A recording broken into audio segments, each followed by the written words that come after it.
Alors voilà quelques exemples fondamentaux des fonctions holomorphes. Toute fonction polynôme est holomorphe dans C. Toute fraction rationnelle est holomorphe dans C privé dans domaine de définition, dans son domaine de définition, dans def. Alors, la somme d'une série entière, qu'est-ce que c'est une série entière? C'est la somme des A1Z de la puissance n avec A1 appartenant à C. Alors, on sait qu'une série entière, s'il converge, il a un rayon de convergence, donc il a un disque de convergence, donc il est holomorphe dans son disque de convergence. Un exemple fondamental aussi, c'est l'exponentielle de z, qui est égal à sigma de z à la puissance n sur 1 factoriel, et holomorphe dans C. Le cos de z et sinus de z sont définis comme ça, et sont holomorphes dans C. Et on a l'exponentielle de z, c'est le cos de z plus le sinus, quel que soit z. Les relations qu'on sait dans R se prolongent dans C. Alors, et on trouve cos égal, c'est la formule les deux formelles de l'air généralisées dans C. On sait ces deux formelles dans R, dans les classes de terminale.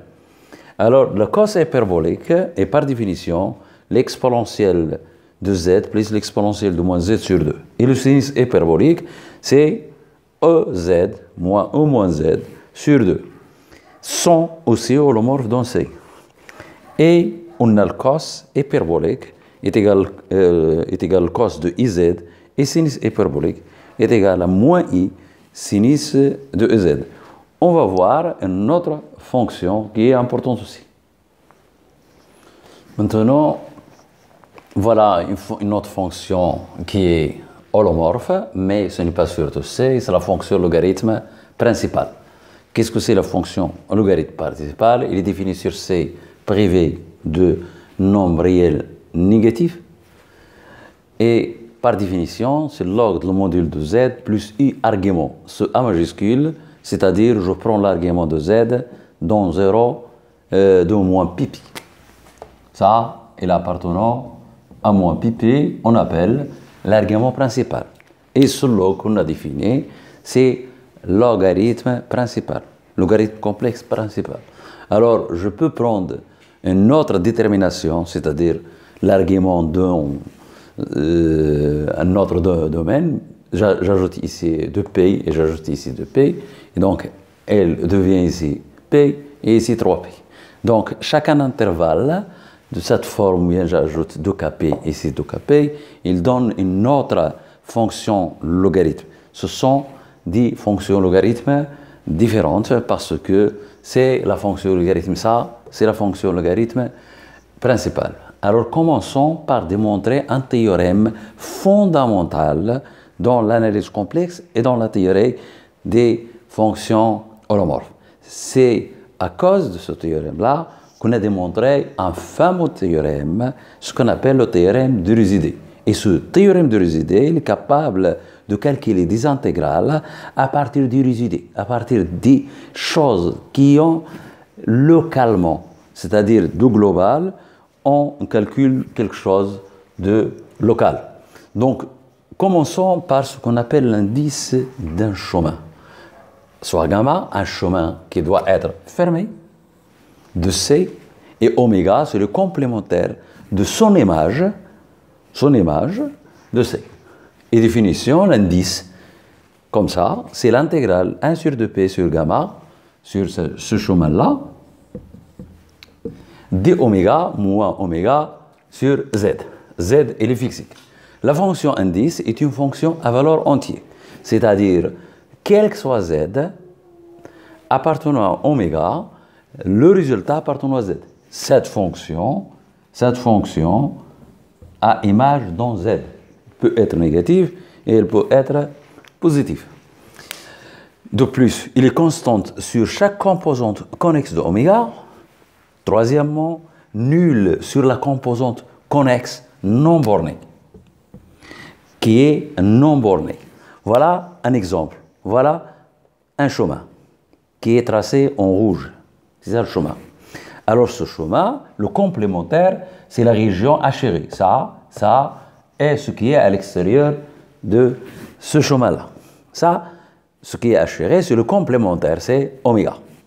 Alors cet oméga-là, il a trois composantes connexes. La première, la deuxième, x qui est à l'extérieur. Ça, c'est une composante bornée. Ça, c'est une composante bornée. Ça, c'est une composante non bornée.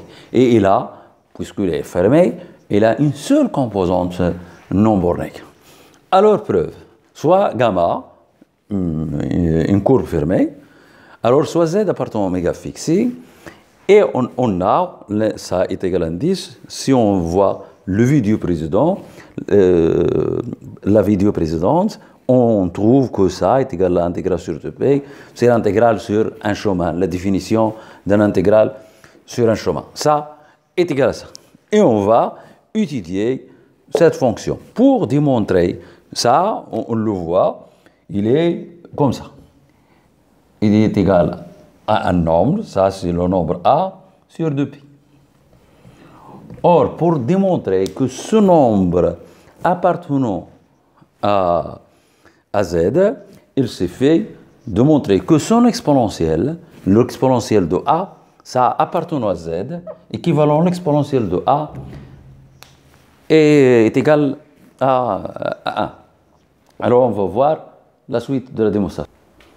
Alors, or A, un nombre appartenant à A sur 2pi appartenant à Z, c'est l'exponentiel de A est égal à 1. Alors, on va montrer que l'exponentiel de A, qui est l'intégrale, considérons la fonction phi de alpha bêta, telle que phi est égal à l'exponentiel de, c'est ça, c'est A. On va montrer que l'exponentiel de A est égal à 1, pour démontrer que A appartient à Z. C'est ça, c'est le A. C'est ça le A. Alors, on a la dérivée de ça, est égale à la dérivée de ça, mais la dérivée de cette fonction, c'est l'exponentielle, la dérivée de cette fonction, l'exponentielle d'une fonction, c'est la dérivée de la fonction fois l'exponentielle de la même fonction ici. Alors, la dérivée alpha bêta de t par rapport à t, elle reste, bien sûr, c'est gamma prime sur t fois phi. Donc, ça sur ça est égal à ça. Ça, il est vrai, excepté peut-être pour un ensemble fini S où gamma n'est pas différenciable parce que, par définition, un chemin est différenciable par morceau. Donc, il existe un nombre au plus fini de nombres où gamma n'est pas différenciable. Supposons que cet ensemble existe. Il peut être, bien sûr, vide. Alors, par conséquent, puisque ça, il est continu sur alpha bêta, dont la dérivée est nulle, voilà, la dérivée, ça, si je dérive ça, phi prime fois ça, d'accord? Il n'y a pas de prime ici, c'est ça multiplié par ça, moins ça, est égal à 0. Et le continu de la dérivée est nulle sur alpha bêta, moins S. Alors, et comme S est fini, cette fonction est constante. C'est la théorie de la dérivabilité. Si une fonction est dérivable, est nulle sur un ensemble, sur un ovaire, ou privé d'un ensemble fini ou dénombrable, ou plus dénombrable, alors la fonction est constante. Donc, quelle que soit t, cette fonction est constante. Donc, il est égal à l'image de alpha. Or, l'image de alpha, si vous remplacez l'image de alpha, c'est alpha, l'intégrale alpha à alpha, c'est 0, l'exponentielle de 0, c'est 1, c'est 1 sur alpha. Et cela, quel que soit t. Donc, on dit oui, ça multiplié par ça, ici, et on remplace t par bêta, et est égal à l'exponentielle de phi alpha moins 1 sur ça. Pourquoi ça est égal à 1? Parce que fermé, gamma est fermé par hypothèse, donc gamma de bêta est égal à gamma d'alpha. Et ça, c'est phi de bêta. C'est l'exponentielle du petit a, ce petit a. On a démontré que l'exponentielle de ce petit a est égal à 1, donc ce petit a appartenant à 1 sur a sur 2p et z, c'est-à-dire l'indice appartenant à z. Ce qu'il fallait démontrer. Alors, on vérifie que cette fonction-là est continue. c'est l'intégrale d'une fonction continue. Il y a des propriétés, la continuité d'une fonction définie par une intégrale. Or, l'image d'un connexe par une application continue est un connexe. Ça, c'est la théorie des topologies, c'est le cours de topologie. Et les connexes de Z sont les points, ce sont les singletons. Donc, l'indice est constant, parce que l'image d'un composant connexe, elle sera un point de Z. Donc, tous les éléments d'une composante connexe ont la même image. Donc, cette fonction est constante sur chaque composante connexe de oméga. Maintenant, comment on va démontrer qu'il est nul sur la composante connexe non bornée? Alors, la fonction, ça, elle est continue sur... Parce que ça, il ne s'annule pas. Le maximum de ça, il sera atteint en un point S0. Et puisque ça est constante, et t, lorsque z tend vers plus l'infini, ça, elle va tendre vers 0. Donc, on peut rendre ça inférieur à 1 pour z suffisamment grand. Et puisque ça appartient à z, il doit être nul. Donc, puisqu'il est nul en un point de la composante connexe non bornée, et on a montré qu'il est constant sur cette composante connexe, donc cette fonction s'annule sur la composante non connexe de oméga. Alors pourquoi j'ai introduit cet indice? Parce que l'intégrale, lorsqu'on introduit la théorie de résidus, parfois il y a des courbes qui font deux tours, double tour. Parce que l'indice est par définition le nombre de tours qui fait le vecteur oméga moins z autour de z. Alors, si le tour deux fois, si le cercle tourne deux fois autour de 0, l'indice par rapport à 0, c'est 2. Et s'il retourne 3 fois, c'est 3, et ainsi de suite. Donc, il entre dans le calcul parfois. Mais en réalité, le théorème de résidus, on choisit des courbes fermées, simples, où l'indice est égal à 1. Et c'est le cas important. Alors, voyons un exemple ou un théorème qui est très important dans le calcul de le résidu. Alors, si gamma plus est le cercle de centre A et de rayon R est orienté positivement, l'indice de gamma de Z est égal à un CZ moins A inférieur à R est égal à 0, CZ moins A strictement supérieur à R. Si on intègre sur le chemin opposé, moins, on trouve moins 1. Parce qu'on a changé le sens d'orientation. Un autre théorème qui est très important, qui est basique, soit f appartenant à holomorphe, ça c'est l'ensemble des fonctions holomorphes sur oméga, et f' est continu. On va voir que lorsque f est holomorphe, f' est aussi holomorphe, il est continu. Mais maintenant, on n'a pas ce résultat. F' continue sur oméga. Alors pour tout chemin fermé gamma dans oméga, on a l'intégrale f' dz est égal à 0. La démonstration est facile parce que on va faire gamma. Alors, il est défini de alpha, bêta. Et on va faire la définition de ça. C'est l'intégrale sur gamma, alpha, bêta, l'intégrale sur un chemin. Alors, f' appliqué à gamma de t et gamma prime de t, dt. Mais ça, c'est la dérivée de f rang gamma. Ça, c'est la dérivée de f rang gamma. Et donc, une primitive, c'est f rang gamma de t, alpha bêta. Mais, par définition, gamma, par hypothèse, gamma est fermé. Donc, f appliqué à gamma de bêta est égal à f appliqué à gamma de alpha. Et donc, est égal à 0. La démonstration, il se fait par la définition de l'intégrale d'une fonction continue sur un chemin. Alors, en corollaire, pour ces fonctions particulières, l'intégrale sur gamma fermée de z à la puissance n de z est égale à 0, quel que soit n appartenant à z, c'est la vérification. On utilise ça, et bien parce que ça, c'est la dérivée, c'est z à la puissance n Ici, pour Z, ici, il faut enlever aussi différent de moins A. Alors, on a Z à la puissance n plus 1 sur n plus 1. Si on dérive ça, on trouve Z à la puissance n. Donc, cette fonction, c'est f'. Et cette fonction, elle est continue. Alors, pour Z, bien sûr, pour n différent de moins 1. Donc, ça est égal à 0 et ça est égal à 0 si 0 n'appartenant pas à gamma étoile. Si 0 n'appartenant pas à étoile, parce qu'il y a un inverse ici. Donc, on doit sortir de gamma étoile. Voilà des exemples qui sont importants et très simples à vérifier. Alors maintenant, voyons le théorème de Cauchy dans le cas d'un triangle. Alors, soit un triangle fermé, inclus dans un ovaire oméga qui est une partie de C. Et soit P un point de oméga. Et soit F appartenant à oméga moins P. Il est holomorphe sur oméga moins P, mais il est continu partout sur oméga. Il est holomorphe sur oméga moins P et il est continu sur oméga. On a l'intégrale sur la frontière, le contour de T ou bien la frontière de fz dz est égal à 0.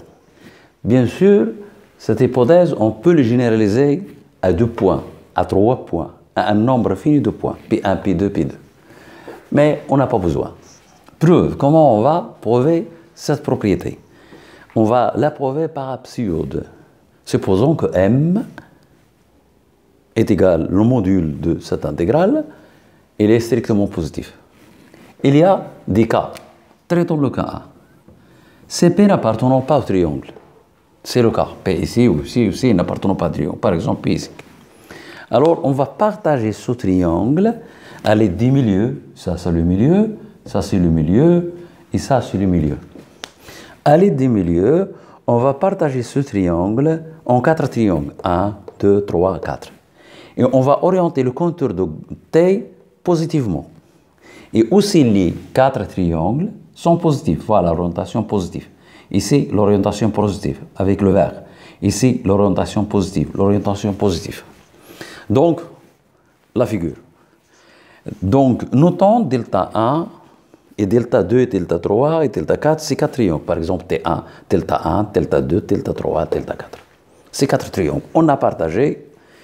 Alors, l'intégrale sur delta T, eh bien, pourquoi? Parce que ça, l'intégrale sur ce compteur, est égale à l'intégrale sur ça, plus l'intégrale sur ça, en voyant qu'il y a ici le médian, un segment. Mais il est parcouru dans le sens contraire, c'est-à-dire il va disparaître ici. Ça, il va disparaître, ça, il va disparaître. Il y a une intégrale vers ça, il y a une intégrale inverse, au chemin contraire.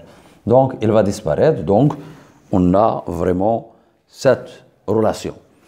Et on va voir que parmi ces triangles, au moins, l'intégrale, par exemple, sur delta A de f de z dz,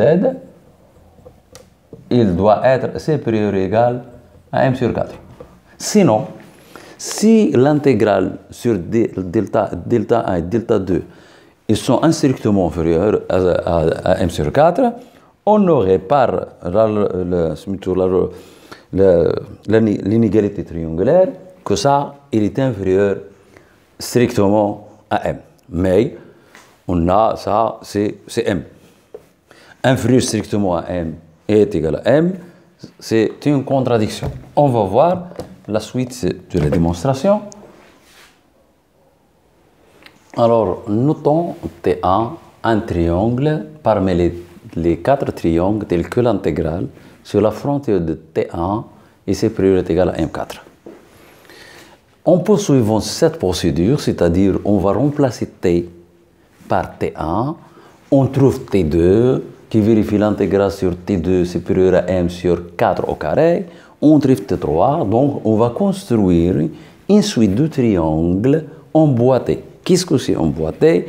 Le triangle T1 plus 1 est inclus dans le triangle T1. C'est une suite de triangles qui est décroissante. tel que l'intégrale sur la frontière est supérieure à m sur 4. On a l'intégrale, l'intersection de ce triangle est réduite à un point. Pourquoi? Parce que les diamètres de ce triangle, chaque fois on divise par 2, le diamètre de ce triangle tend vers 0. Et l'intégrale des Fermi, d'après le théorème de, je ne sais pas, topologie, j'ai oublié le nom, et c'est Fermi de diamètre tend vers 0, l'intersection est constituée d'un point. Mais f étant holomorphe en Z0. Donc, f de z, elle s'écrit cette forme. Avec alpha z, une fonction qui tend vers 0 lorsque z tend vers 0. C'est la définition même de la dérivabilité ou bien de la différenciabilité, c'est différenciabilité. Soit alors epsilon supérieur à 0. Il va exister un delta tel que quel que soit z appartenant à ce voisinage, alpha z inférieur à epsilon. C'est la définition de la limite. On a écrit qu'est-ce que c'est ça, il tend vers 0. Alors, puisque le diamètre de Tn il tend vers 0, il va exister un grand N à partir de laquelle les Tn sont inclus dans ce voisinage. Et on a l'intégrale de ça est égale à l'intégrale de ça, plus l'intégrale de ça, plus l'intégrale de ça. Mais, d'après un corollaire précédent, ça, l'intégrale est égale à 0. Ça aussi, c'est l'intégrale. C'est z à la puissance n avec un changement de variable, il devient z à la puissance 1. Z' à la puissance 1. Sur un contour fermé, on a dit, si gamma est fermé, et si on a un z à la puissance n, avec n appartenant à n, c'est 0. Et reste que ça. On va mesurer ça. Alors, on est ici. Ça est égal à 0, ça est égal à 0. On déduit que le module de ça est inférieur ou égal au module. Mais ça, il est inférieur à epsilon. Ça, il est aussi inférieur à la longueur parce que c'est un segment dans un triangle. Il est inférieur au périmètre du triangle, c'est la longueur triangle. La longueur fois la longueur, c'est la longueur au carré. Mais lorsqu'on a un triangle et on fait les médianes, alors ça est égal à ça, par Thalès. Ça est égal aussi à ça. Donc, le périmètre de ce triangle-là, de ce petit triangle-là, ou bien de ce triangle-là, ou bien de ce triangle-là, il se divise par 2. Donc, le périmètre se divise par 2. Donc, ça, le triangle, la longueur de Tn, c'est la longueur de T sur 2, sur 2, sur 2. Donc, le T au carré, 2 à la puissance n, le T au carré, c'est 4 à la puissance n. Mais, puisque on a ça, il est vrai pour tout n supérieur à grand N, je peux faire tendre n vers plus l'infini et j'obtiens 0. Mais ça, il est supérieur à m. D'accord? Donc, s'il est supérieur à m, ça, c'est une contradiction. On trouve m supérieur à 0 et est inférieur ou égal à 0. Et ça, c'est une contradiction. D'où le résultat.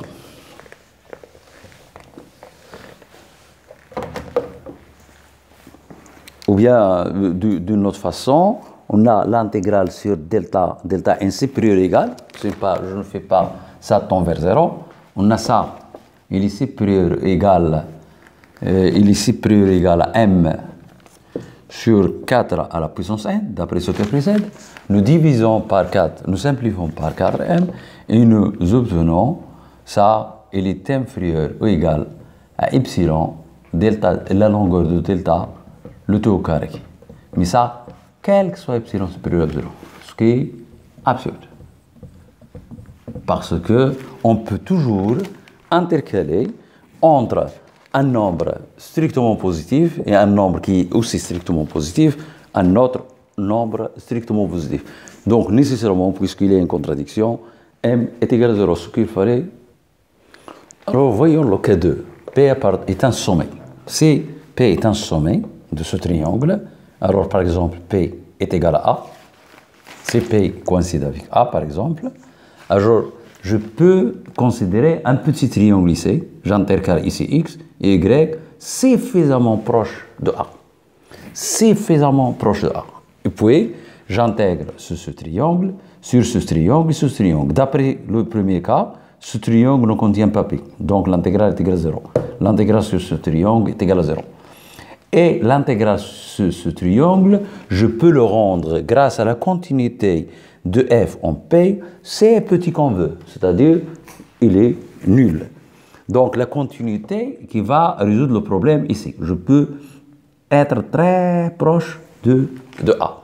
Et l'intégrale sur les trois triangles, la somme, c'est l'intégrale sur le grand triangle. CP maintenant quelconque, le sommet ou pas, par exemple cette situation, nous appartenons à T, alors je considère les trois triangles, ce triangle, ce triangle, ce triangle, et j'applique le cas, ce cas-là est un sommet. Et donc, dans tous les cas, l'intégrale sur un triangle dans oméga, tel que f holomorphe dans oméga privé de p, est continu sur oméga total, c'est 0. Alors, voilà un théorème de Cauchy pour un ovaire convexe. C'est plus général qu'un triangle. Un triangle, on peut le considérer comme ovaire, comme un chemin dans un ovaire connexe. Alors, soit oméga, un ovaire différent de vide, il est convexe. Ce n'est pas connexe, c'est convexe. Bien sûr, s'il est convexe, il est connexe, mais l'inverse n'est pas vrai. Il y a des ensembles qui sont connexes et ne sont pas convexes. Alors, 2C et F holomorphe dans oméga privé de P, fermé. Et F continue sur oméga, on a pour tout chemin fermé gamma dans oméga, l'intégrale sur ce chemin de Fz dz est égal à 0. Donc, on a généralisé le théorème de Cauchy pour le triangle. Alors, comment on va revenir au triangle? En prenant un élément fixé appartenant à oméga. Cet élément, il existe par hypothèse parce que oméga est non vide. Alors, pour z appartenant à oméga, quelconque, arbitraire, comme oméga est convexe, le segment AZ est inclus dans oméga. C'est ça l'importance. La convexité, elle a donné ça. Donc, la fonction fz définie comme ça est bien définie. Pourquoi? Parce que c'est une fonction continue sur ce chemin-là, et ce chemin-là, il est inclus dans oméga. Donc, il est bien défini. Alors, prenons z et z0 appartenant à oméga carré, le triangle de sommet A, z0 et z, il est inclus dans oméga. Voilà oméga, quelque chose ici. Alors, voilà un point A, voilà un z0, et voilà un z. Donc, ce triangle, il est inclus dans oméga. Par le théorème précédent, sur le triangle, on a ça est égal à 0. Sur ce triangle. Mais l'intégrale sur ce triangle, c'est l'intégrale sur AZ0, plus l'intégrale de Z0Z, plus l'intégrale de Z. Ah, parce que ce triangle, c'est la réunion de gamma 1 et gamma 2 et gamma 3. D'où f de z, parce que ça, c'est f de z0. Et ça, c'est f moins f de z, par définition de z. Et donc, si je ramasse là, ici, elle sera f de z ici, moins f de z0 est égal à cette intégrale. Et on va retrancher f de z0, on va voir qu'est-ce que se passe.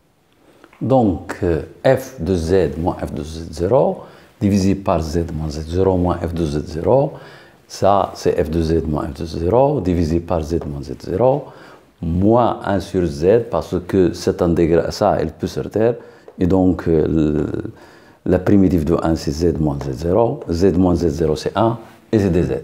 Et je peux factoriser, je fais la variable ici sur oméga et j'exprime la continuité de f au point z0. Puisque f est continu au point z0, soit epsilon appartenant supérieur à 0, la continuité montre qu'il existe un delta tel que ce module-là, ce noyau-là est inférieur à epsilon, si oméga moins z0 inférieur à petit delta. Donc ça, il sera inférieur à epsilon pour z moins z0 inférieur à delta.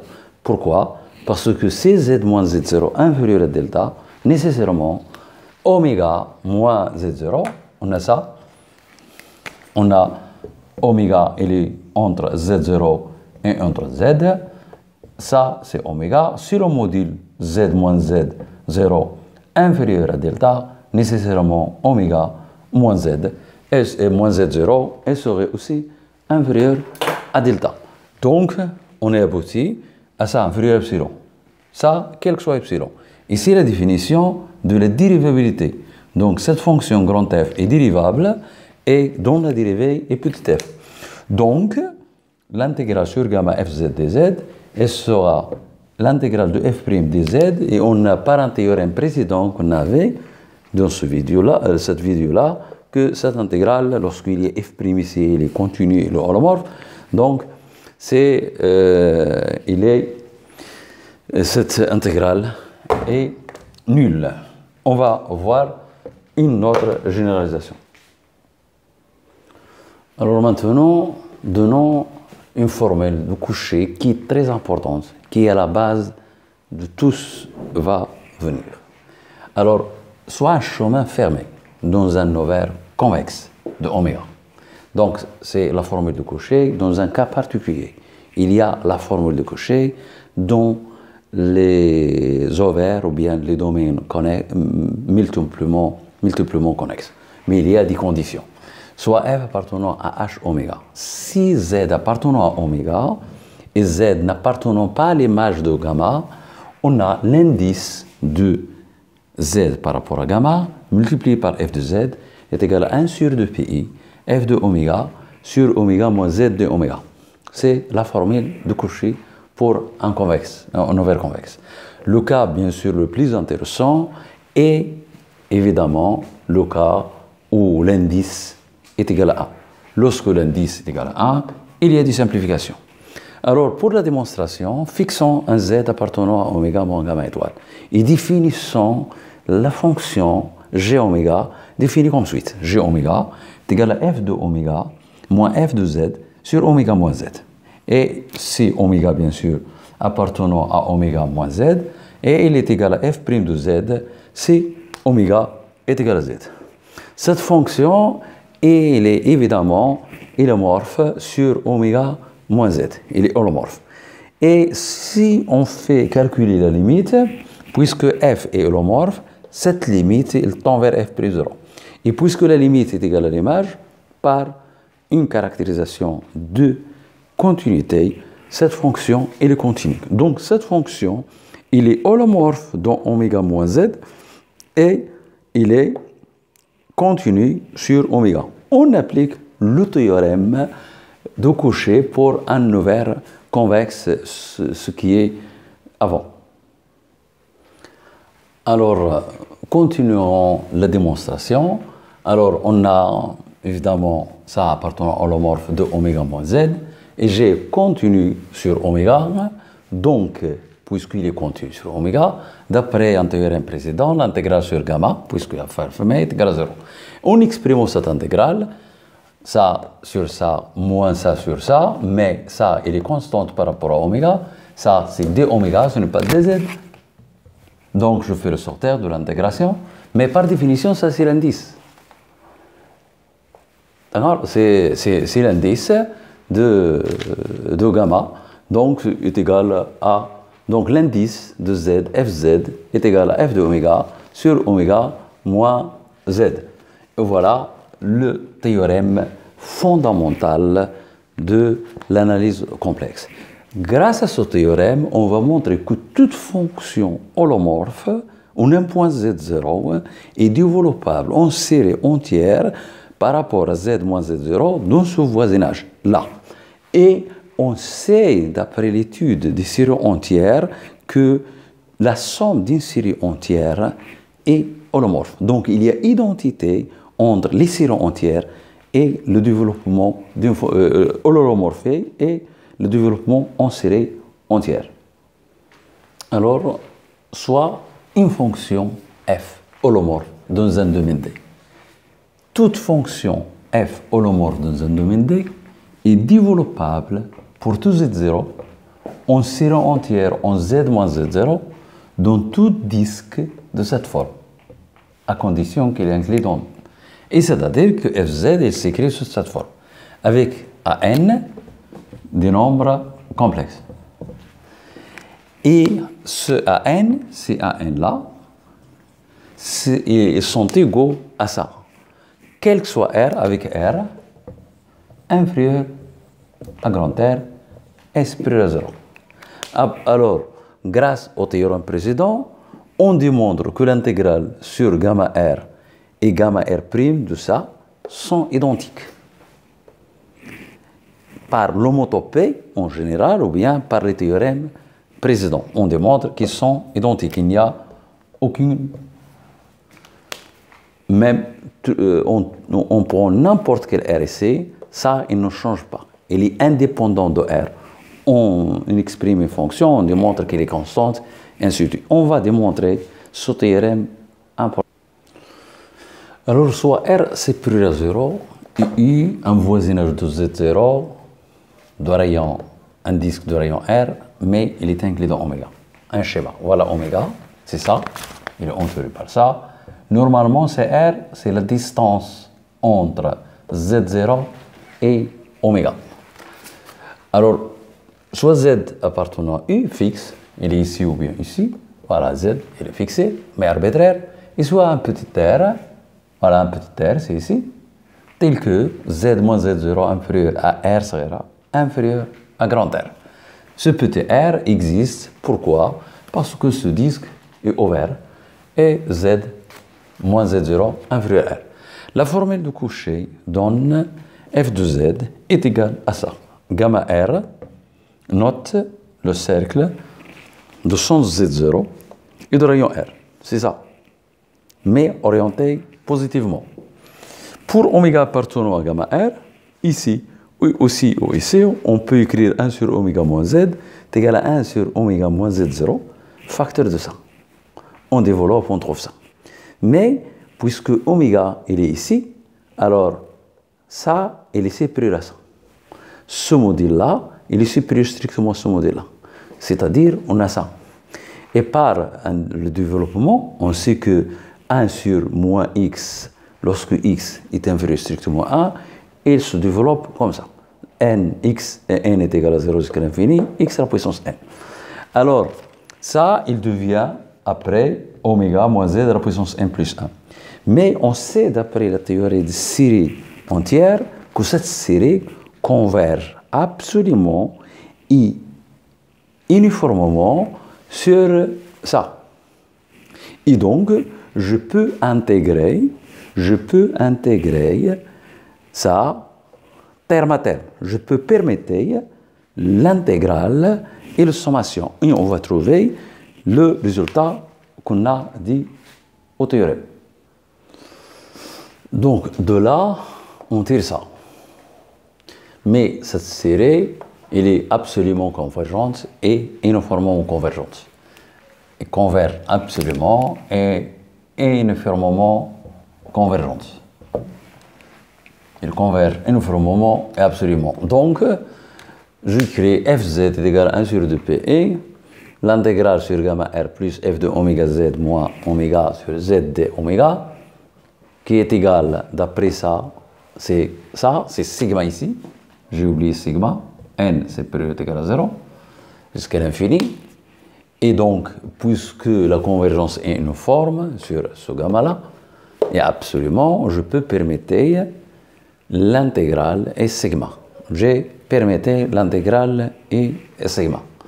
Et donc, c'est 1 sur 2pi. Ça, c'est constante par rapport à oméga. Il va sortir de l'intégrale. Et on a trouvé ce qu'on a dit avant. AN, c'est 1 sur 2pi sur gamma R plus. Et donc, on a montré que toute fonction holomorphe est développable en série entière dans un voisinage de n'importe quel Z0 où f est holomorphe.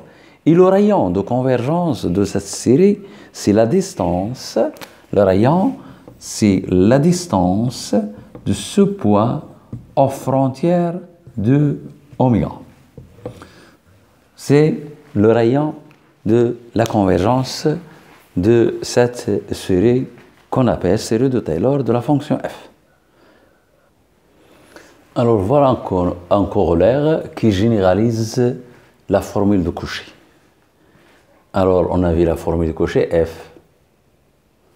C'est la dérivée igname. C'est n factoriel sur 2pi, l'intégrale sur gamma r plus f de oméga, oméga moins z à la puissance n plus 1. C'est facile, pourquoi? Eh bien, parce qu'on a trouvé les AN, c'est ça. Mais si je dérive cette série z moins z0 à la puissance n, si je dérive cette série à l'ordre k, alors le premier table, elle reste k' à k plus les autres termes. Donc, la dérivée kniam au point z0, c'est k factoriel à k. Et on a remplacé à k. Mais n et k se mutent, donc je peux le remplacer par n.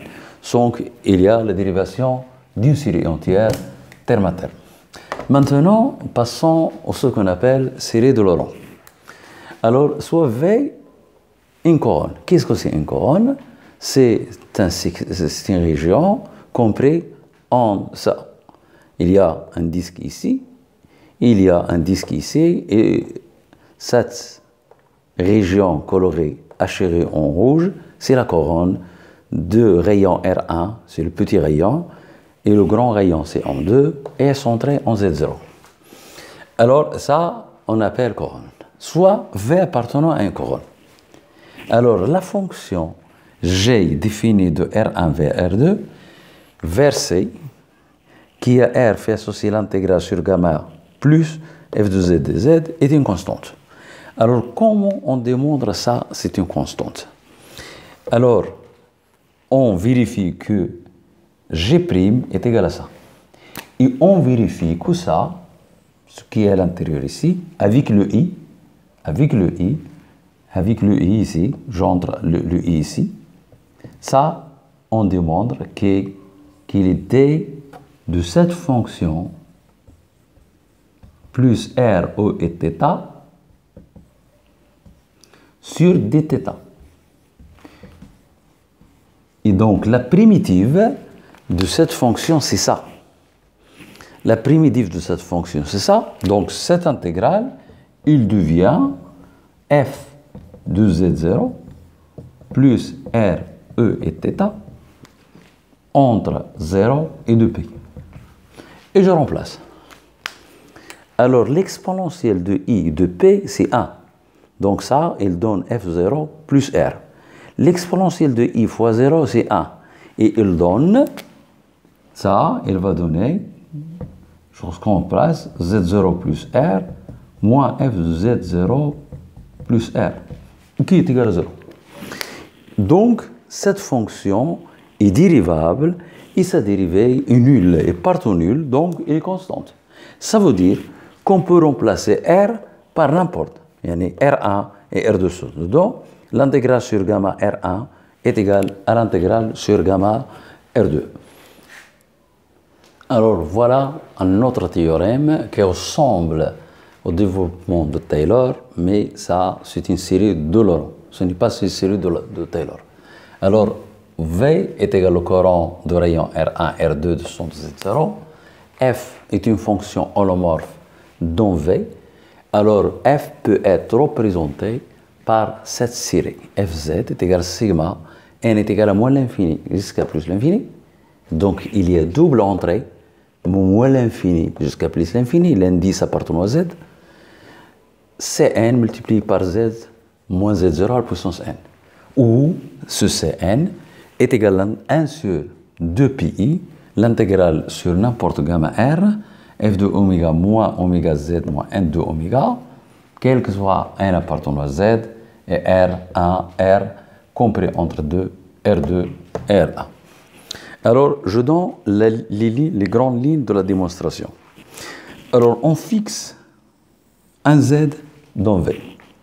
Et on construit une autre couronne, V', R'1 et R'2, telle que Z appartenant à la couronne V' est telle que l'adhérence de V' est inclue dans V. On applique le théorème de Cauchy à la frontière, c'est comme ça, et ça sera comme ça. Donc, je oriente ce qui est à l'extérieur positivement, j'entre ici, Et ça, je l'oriente négativement. Puis je sors, ça, l'intégrale sur ça, il va s'éliminer. Puis je ferme. Et c'est pourquoi, ici, c'est gamma R 2', mais ici, c'est gamma, il est orienté '1 négativement. C'est pourquoi, lorsque on inverse en positif, il devient moins. Donc, il devient moins. Puis, en prenant un oméga appartenant à gamma de R'2, ici. Ici, c'est Z0. Ici, c'est Z. Alors, nous voyons ici que Z moins Z0, il est inférieur à oméga moins Z0 en module. C'est pourquoi on a divisé par ça et on a factorisé par ça pour avoir ça inférieur à. Et on a fait développement. C'est une progression géométrique de raison ça. On a ça. Mais pour oméga appartenant à gamma '1, ici, on a Z oméga moins Z0, il est inférieur au contraire à Z moins Z0. Donc on va factoriser maintenant par Z moins Z0 pour avoir ça inférieur strictement à 1. Et on fait une progression géométrique de cette raison, ça, on trouve ce développement. Puis, on sait que cette série converge absolument et uniformément sur ce gamma et aussi ça sur ce gamma. Donc, je peux permettre la sommation et l'intégrale. Et on trouve ce qu'on a dit, Cn est égal à ça. On change la réindexation, à ce n-là, je le mettre appartenant à z, donc il devient ici. C'est-à-dire là, implicitement, c'est z moins z0 à la puissance moins n. Donc moins n, elle sera négatif. On va voir des lemmes.